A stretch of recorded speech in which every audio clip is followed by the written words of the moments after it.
Au XVe siècle, les Portugais accostent dans un estuaire qui, selon eux, ressemble à une veste de marin. Ils l'appellent Gabon, Caban en portugais.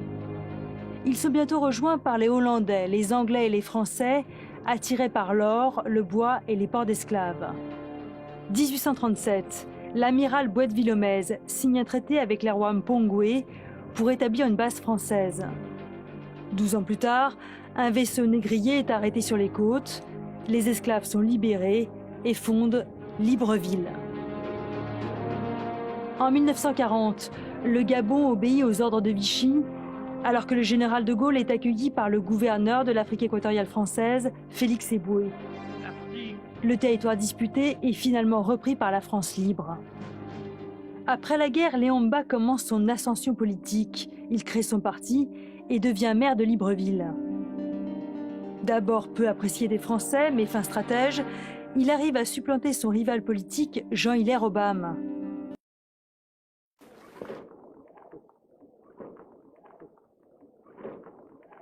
En invoquant Dieu et à la face des hommes, par la délégation des pouvoirs que je tiens du peuple gabonais et en vertu du droit de ce peuple à disposer de lui-même, je proclame solennellement l'indépendance de la République gabonaise.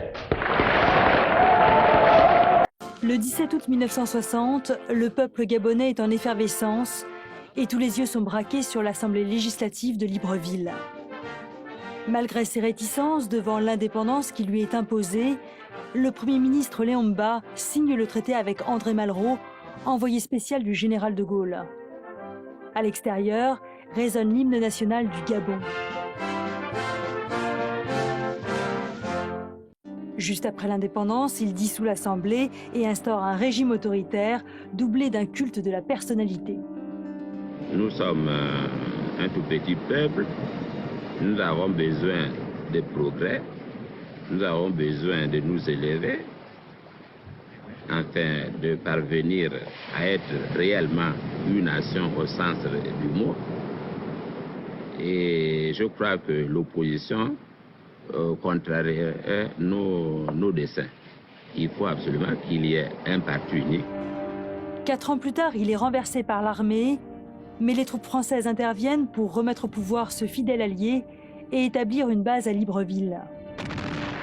Pour Paris, pas question de perdre le contrôle du Gabon, qui approvisionne la France en pétrole depuis la perte de l'Algérie. Léon Mba, le premier président du pays, vient de mourir. Albert Bernard Bongo, alors vice-président du Gabon, a 32 ans à peine. Propulsé à la tête du pays, il devient le plus jeune chef d'État du continent. À peine installé au pouvoir, il instaure le régime du parti unique, ce qui garantit sa réélection dans les années 70 et 80 avec près de 99% des voix. Ni le multipartisme introduit en 1990, ni ses victoires électorales contestées par la suite ne réussissent à déstabiliser son pouvoir. Je ne permettrai à personne d'entraver la bonne marche de cette campagne.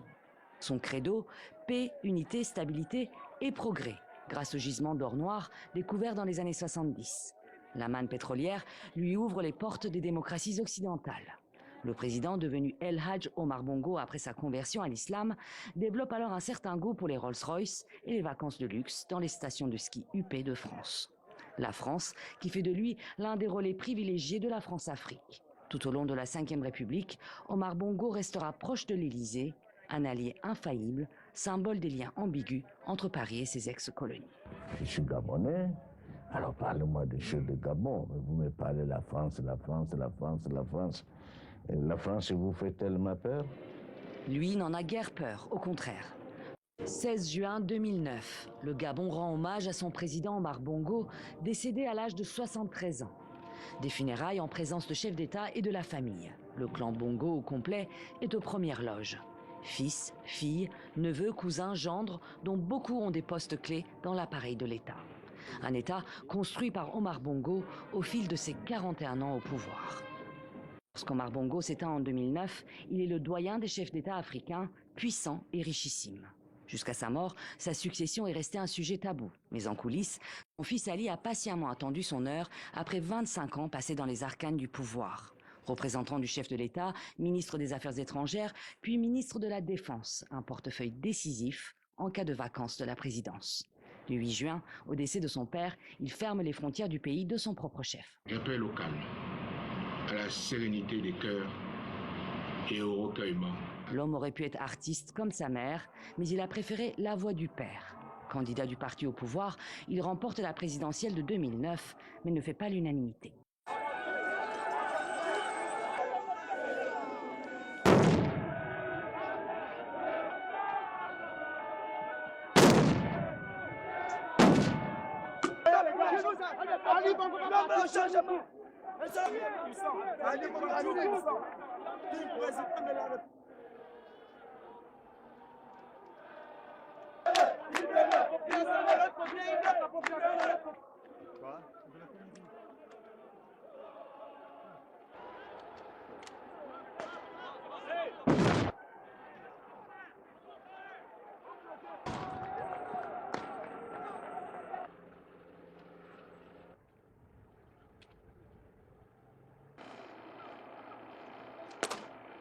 Les Gabonaises et les Gabonaises ont l'impression de vivre une monarchie avec l'élection d'Ali Bongo Ondimba. Et surtout que nous savons que le système politique gabonais est un système très familial. Le clan Bongo, sa fortune réputée colossale, voitures de sport et résidences secondaires font la une de la presse internationale et l'objet d'enquêtes sur les biens mal acquis. Qu'importe, Ali Bongo se représente en 2016, un scrutin qui se termine dans le sang et la répression. Ali Bongo fait alors ce que son père n'a jamais osé faire.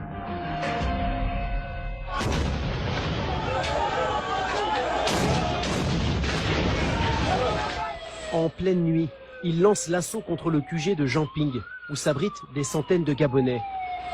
Il donne l'ordre de tirer à balles réelles.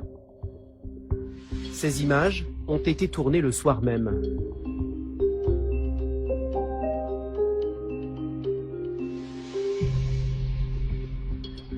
Nous sommes retournés sur les lieux avec des membres de l'opposition qui étaient présents lors de l'assaut des forces spéciales. Ils ont tiré étant dans les fleurs, donc on ne les voyait pas d'abord. Et c'est ces balles-là qui ont fait cet impact. Vous voyez ici, il y a des balles là. Tous ces impacts-là. Et ce jour-là, il y avait plein de monde ici autour du QG. Alors ils ont tiraillé et puis tout le monde, tous ceux qui étaient là sont tombés, ils sont morts. Le nouvel homme fort du Gabon garde les rênes du pouvoir. Rien ne l'en écarte, ni un grave AVC en 2018, ni une tentative de coup d'État en 2019. 14 ans de pouvoir, jusqu'à sa candidature à un 3e mandat cette année. J'accepte de relever les défis. J'accepte d'aller au combat. J'accepte de mener la bataille. Mais cette fois, les résultats à peine proclamés, le Gabon est le théâtre d'une tentative de coup d'État. Risquant de conduire le pays au chaos. Ce jour, 30 août 2023, nous, forces de défense et de sécurité, réunis au sein du Comité pour la transition et la restauration des institutions, CTRI, au nom du peuple gabonais et garant de la protection des institutions, avons décidé de défendre la paix en mettant fin au régime en place. À cet effet, les élections générales du 26 août 2023 ainsi que les résultats tronqués sont annulés. Les frontières sont fermées jusqu'à nouvel ordre. Toutes les institutions de la République sont dissoutes, notamment le gouvernement, le Sénat, l'Assemblée nationale, la Cour constitutionnelle, le Conseil économique, social et environnemental, le Conseil gabonais des élections.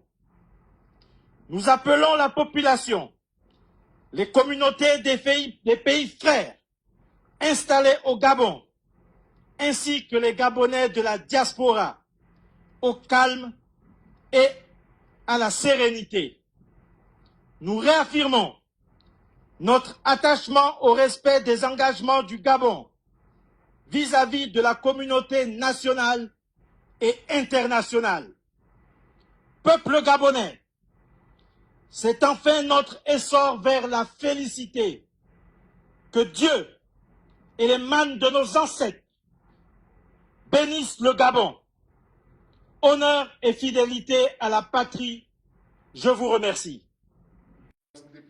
À peine désigné à la tête du Gabon, le général Brice Oligui Nguema prie pour le salut de son pays, entouré des plus hauts gradés des forces armées.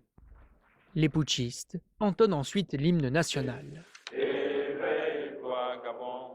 Quelques heures plus tôt, le nouveau maître du pays était porté en triomphe par ses soldats dans les rues de la capitale. Le tombeur du président Ali Bongo était lié à la dynastie Bongo depuis des décennies.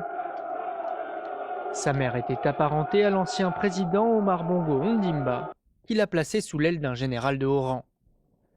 Formé à l'Académie royale militaire de Meknès au Maroc, il devient l'assistant de l'ancien chef d'État. Le général Nguema reste aux côtés de ce dernier jusqu'à sa mort en 2009. Le militaire s'est ensuite brouillé avec une partie des membres de la famille Bongo et a été envoyé en service à l'étranger. Attaché militaire du Gabon au Maroc puis au Sénégal, il passe 10 ans en exil. En octobre 2018, un accident vasculaire cérébral affaiblit considérablement le président Ali Bongo.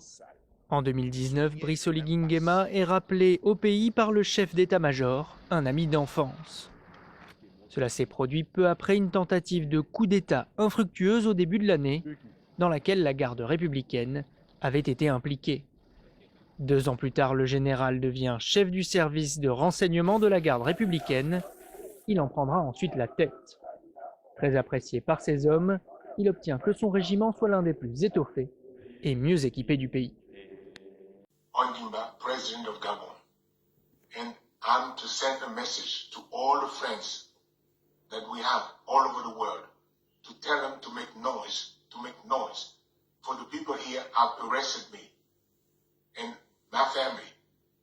My son is somewhere, my wife is in another place, and I'm at the residence. Right now, I'm at the residence, and nothing is happening. I don't know what's going on. So I'm calling you to make noise, really. I'm thanking you.